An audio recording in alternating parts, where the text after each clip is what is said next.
From previous session, we learned about concurrency, goroutines and channels as part of Go language. As part of this session, we'll learn more about creating concurrent applications, how it works, how the channels will communicate each other, more details about it.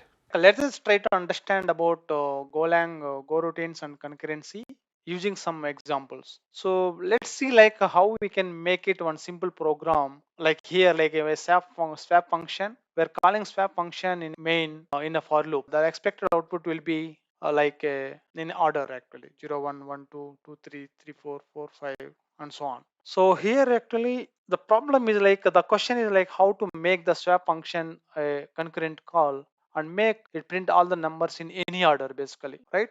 That is the expected actually.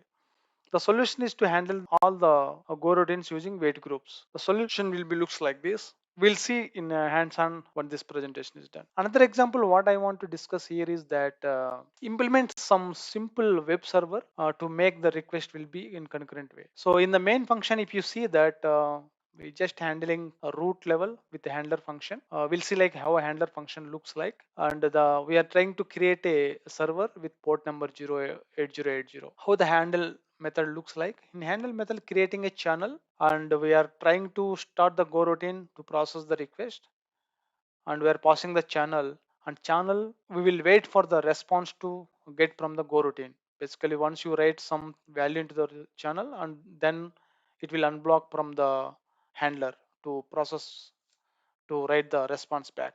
Okay, with this implementation, the server can handle multiple requests concurrently by starting a new go routine for each request.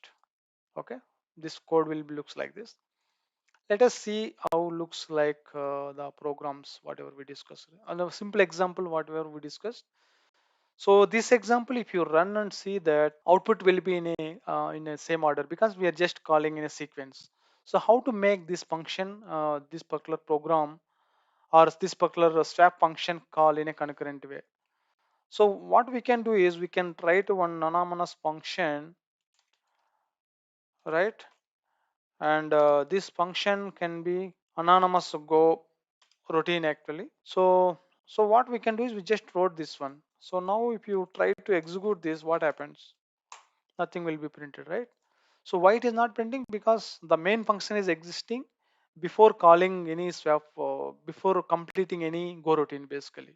So how to make it work now? We can use the wait groups actually as we discussed in the PPT.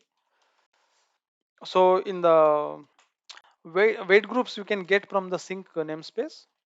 So here what we are doing, we are just creating namespace, and wait groups has three functions basically.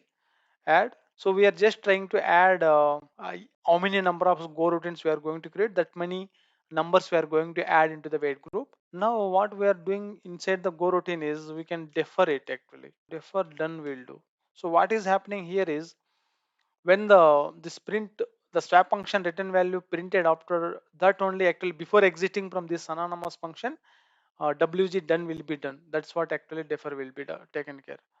So at the end what we can do is we can wait for the all the wait groups, all the go routines to be completed, right? So now if you try to execute this function will print all the values in a random order. Whatever the go routines got opportunity to print, that way it will print. If you observe closely, every time you will see the different outputs basically. If you see initially it was like 0 1.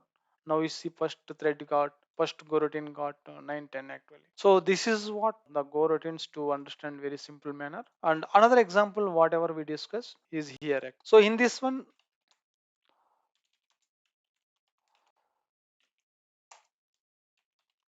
so in this web server, as we discussed in the presentation, so there is a handle method which actually takes response writer and request. So we are just trying to create one channel upstream, and we are trying to process this particular request, and this request basically just fills response with the hello world, and it tries to write that response into the channel whatever we passed there. So once this response written writing is done here, then it will unblock from this particular line. We are reading the response from the channel and writing back into the writer, response writer. So this is what logically it is doing. And in the main function, we are trying to handle global request actual root level, and we're trying to create a server with a web server with a 8080 port number. Let us try to run this program and see what happens.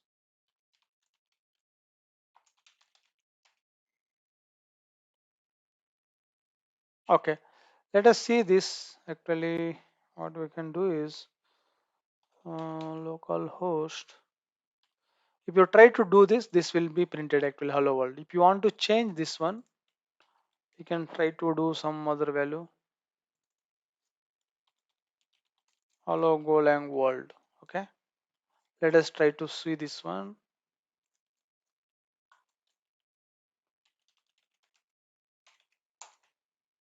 Okay, now try to access this one, same thing, so you can see the different value here. So you are able to handle it, and if you run the multiple commands, it will be taken care by the concurrent way through the channels